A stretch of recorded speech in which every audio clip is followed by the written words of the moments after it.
Now, process engineers taking pride in working towards the production of the world's first 100% natural organic disinfectant. Phola Kula says it doesn't make sense that the government, as well as companies, are importing and buying old-school toxic active ingredients. As she joins me now, and also joining the conversation is Noluthando Duma, who is a medical technologist. Ladies, it's great to have you on News at Prime tonight, and I'm actually quite excited because many of the young people we've been speaking to today have also been women who are, at the forefront of fighting COVID-19 behind the scenes and playing a significant role. Phola, let me begin with you and this non-toxic disinfectant that you want to develop. Do we not have 100% organic disinfectant in the world? Cathy, good evening. Thank you for having me. So our disinfectant is a natural organic disinfectant, and I cannot think of any at the moment that is natural and is 100% organic.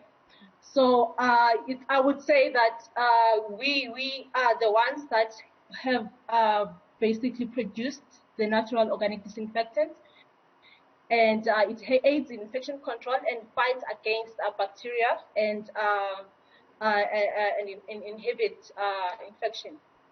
Let's talk about the ingredients that one would be using, especially when you're saying that it's 100% organic. How different are they to what we already have in some of the current disinfectants?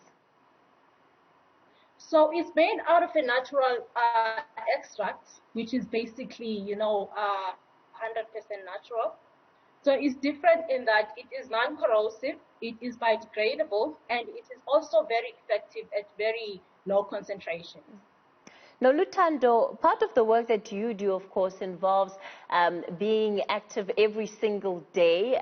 You're working for one of the country's big laboratories, and I think, it will be interesting to get your insight in terms of the response to COVID-19. What has your experience been like, Noluthando?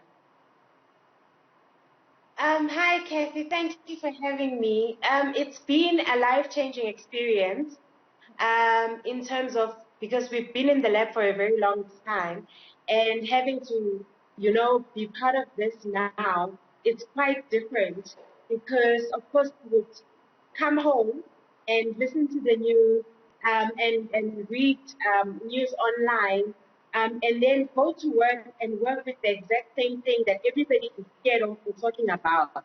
So it's been changed our lives, but more than anything, I think we feel good as medical technologists to have been able to be part of this frontline team, because all around the world, everyone was using our testing laboratories in different countries, so that it didn't matter where you were in the country, you would, in any country, you would have to be testing. So it's been a life-changing experience. There's quite a lot of pressure too, I imagine, on individuals like yourself and others when people are anxiously anticipating some of their test results, and there'll be the reports around the backlog, etc., etc. How much does that impact you in terms of the kind of working hours that you have now? How different is your life under COVID-19 than what it was before? Before we used to work, and because we work with patient samples, we are very used to working under pressure. Mm-hmm. But then COVID came through. Then everything totally changed. You had to think of the fact that, and this is the basic thing that as a medical technologist you think about, that you could be working with a sample from someone from your home or from your hometown. Now everyone is actually waiting for the sample and the result to be out as soon as possible, which meant that at the beginning we needed to work long hours. Everything changed, but we thank the management and everyone who we were working with, because everybody, didn't matter on what level you were in the laboratory. We all just pulled in and made sure that the results are out for the patients in the country. So maybe from December, and then it sort of peaked in February or so. Our lives totally changed. We were hardly home. We didn't see weekends. And of course, the outcry from many medical technologists would be that nobody really knows the work that we do. So I think it's been a really lovely time for us to actually be seen and to also be appreciated.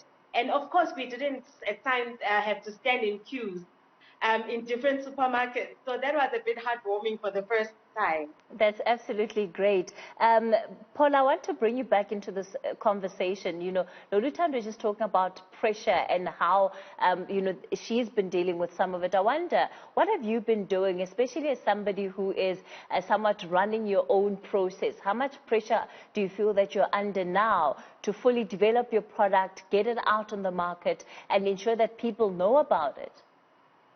Yes.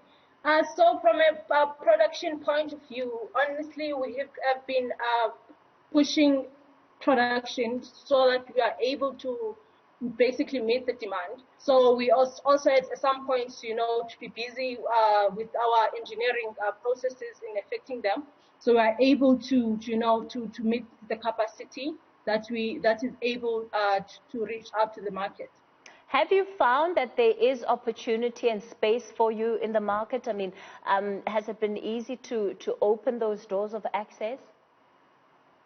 Well, in the past, not so much, but with the COVID-19, there have actually been a lot of opportunities that have been opened for us. And again, our disinfectants have various applications in different industries.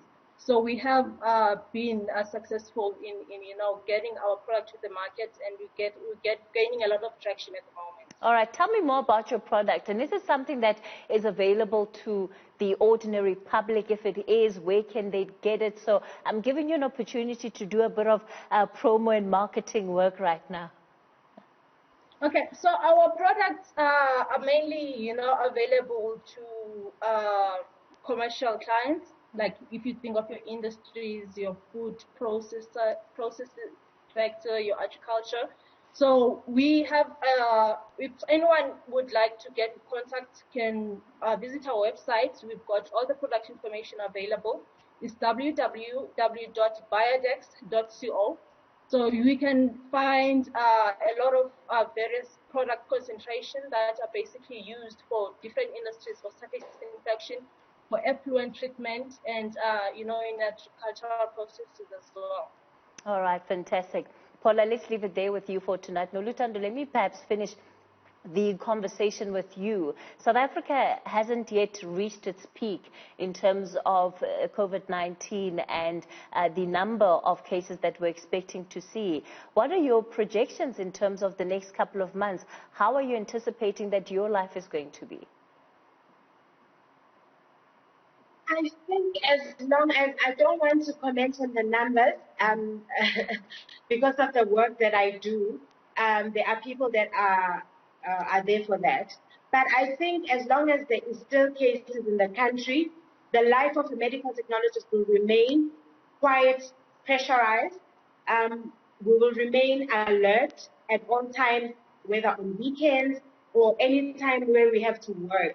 So it doesn't matter whether it's during the day or night, we get called in. So as long as our people are safe, and as long as South Africans and the people of the SADC region still need us to be there in that laboratory, we will make sure that we are there to make sure that we test and release results timelessly with a good turnaround time. So our lives, I doubt, will, at this moment, we can say that our lives maybe will change and go back. Anyway, there is no old normal. We just looking forward to the new normal that we're entering into now. All right, Noluthando, let's leave it there for tonight. I'll tell you what, both of you have excited and